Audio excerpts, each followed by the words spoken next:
On behalf of the Sweet Strawberry team, I'd like to present JokePapa AI. Here's our trailer.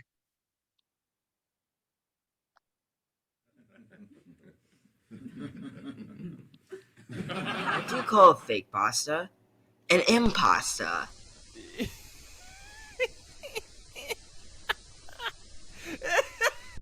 Have you ever had your conversations at the table go like this, where the jokes are horrible and unoriginal? Well now, with the revolutionary JokePapa AI, it can generate better jokes than even your dad can. With JokePapa AI, I can crack a good joke that anyone can laugh at. Let's try our joke at the dinner table again, this time with JokePapa AI. Do you know where we can get chicken broth in bulk? The stock market.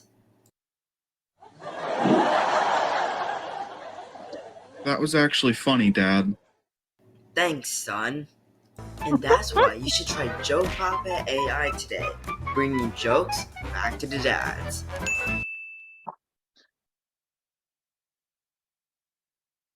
Let's meet the team.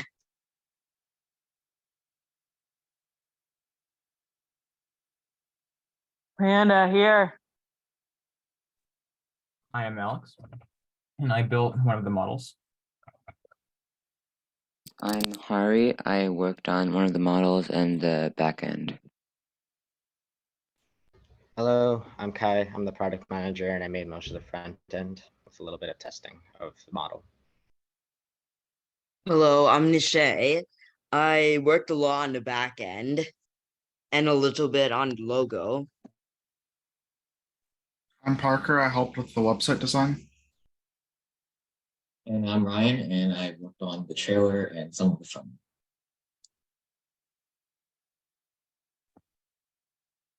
JokePapa AI was to provide quality humor, reduce stress, appeal to everybody, start conversation, and boost our mood.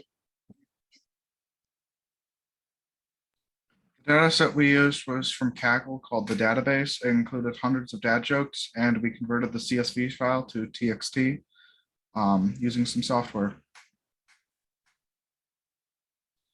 For our timeline for week 1, we decided to brainstorm and try and choose what we wanted to do, along with choosing a data set and doing the pre-processing on it. For week 2, we decided to start training our model and do a trailer. For week 3, we fine-tuned the model, did the website, and integrated the model to the site.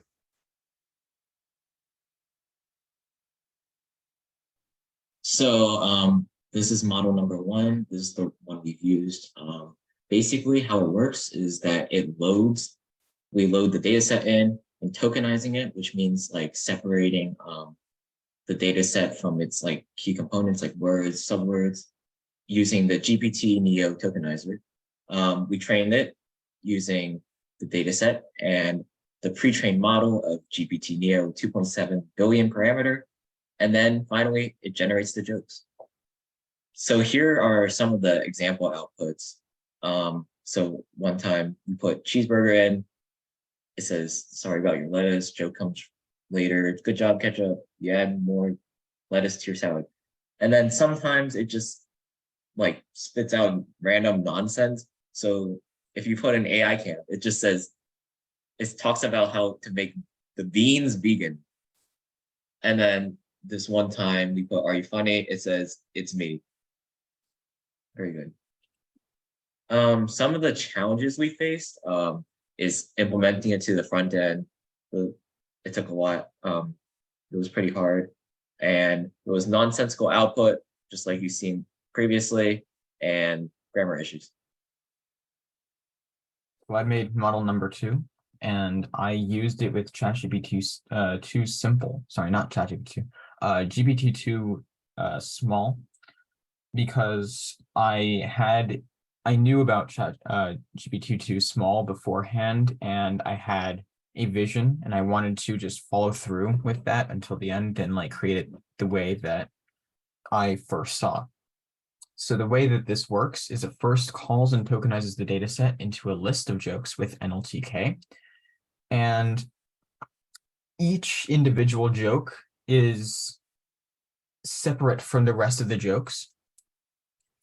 And inside that list is each of the tokenized jokes. Each of the punctuation and spaces are also tokenized, which I think that was one of the things that I could improve on, or in that later. Then I defined a function which was supposed to fix the grammar, and then it called GPT-2 small with a 124 million hyperparameter, and it started generating the jokes. So then I created a list of swear words and set that to a variable and said, if any of the jokes has one of the swear words in it, it will skip that and not generate it for obvious reasons. We don't want that in there. And then it fixes the grammar with LTP, and it has an average loss of around 0.34 after 150 steps. However, it has a total runtime of around 4 to 5 hours, which is a bit too long. And so we sacrificed runtime for better results as a result.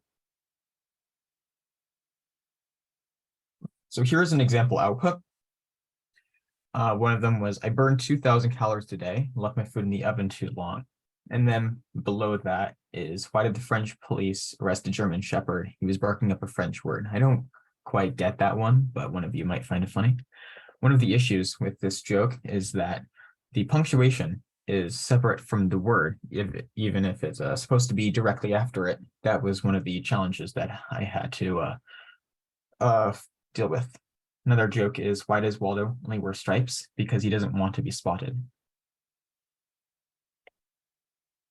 So the challenges faced were grammatical issues, as I mentioned before, with the punctuation. And another issue was the output was not being jokes. I encountered this issue on week 2 after I tried to optimize my my model. The reason it was not being jokes, as I found out, was I was tokenizing it the wrong way. Instead of tokenizing each individual joke in a separate list, I tokenized all of the jokes one together in one list. And so it was reading all of the jokes. And so it was generating stuff like sports and news and crime, and we don't really want that. That was not very fun. And so I fixed this by separating the jokes and then tokenizing them separately.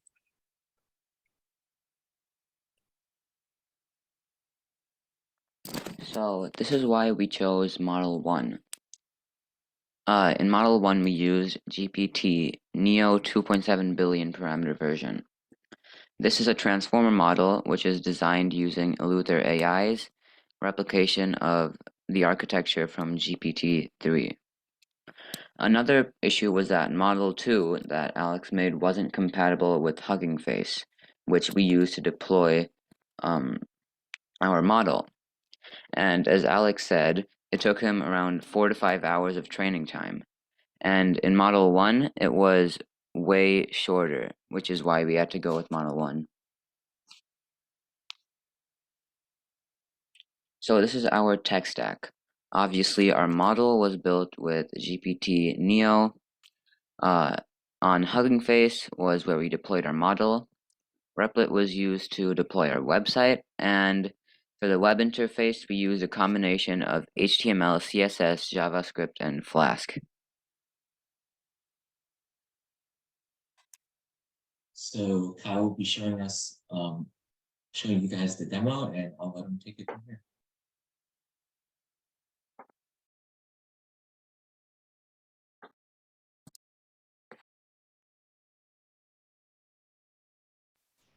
Can everyone see the website? Yeah, Yep. we can see it. Awesome. So this is the front end that I made. Everything is from scratch. There is no template. At the top, there's a nav bar that has different buttons that go to different places on the website. There's a generate button and then a try it button. These both go to the same thing, which I'll get to later. Then there's a hero section, just kind of like the first thing that users will see just to pop out. As we scroll down, everything is animated, so it shows up on animation as you scroll down. Just a features section just to show what the website's about. As we go down, we get to Ryan's amazing video. I won't play it because we already saw it. As we keep on going down, it's shows everyone on the team. As you scroll over each profile, it kind of enlarges just a little bit just to show that you're on that one. Each of the profiles have the name, the position that they're in, what school they go to, some of the hobbies, and what they did to contribute to the website. And then, thank you, Srijana.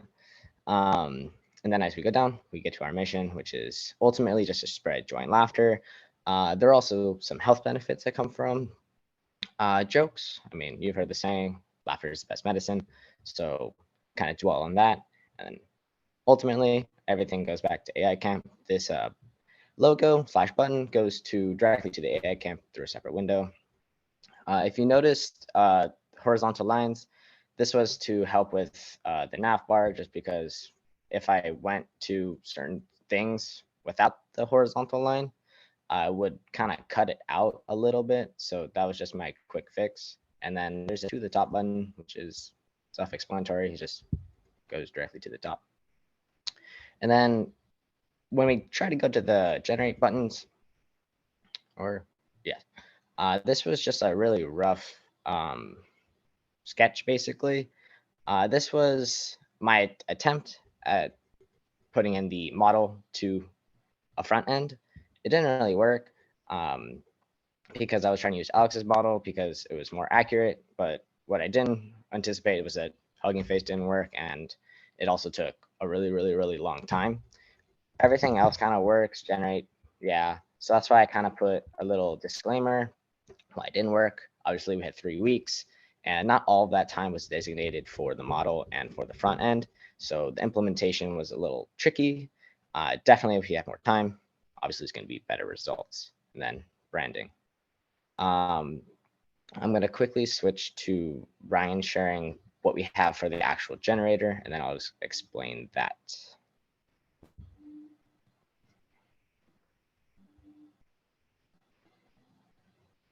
One moment.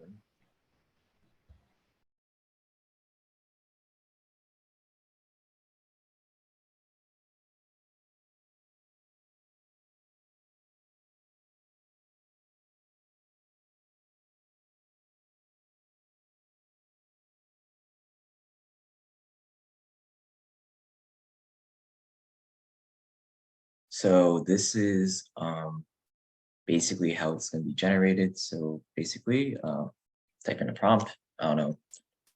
I'm going to say chicken. Why not? Generate. See what outputs. It's good. I hope you're good. I don't know if you want to put AI Camp again. Will it generate? Will generate? I'll start at home when I'm older.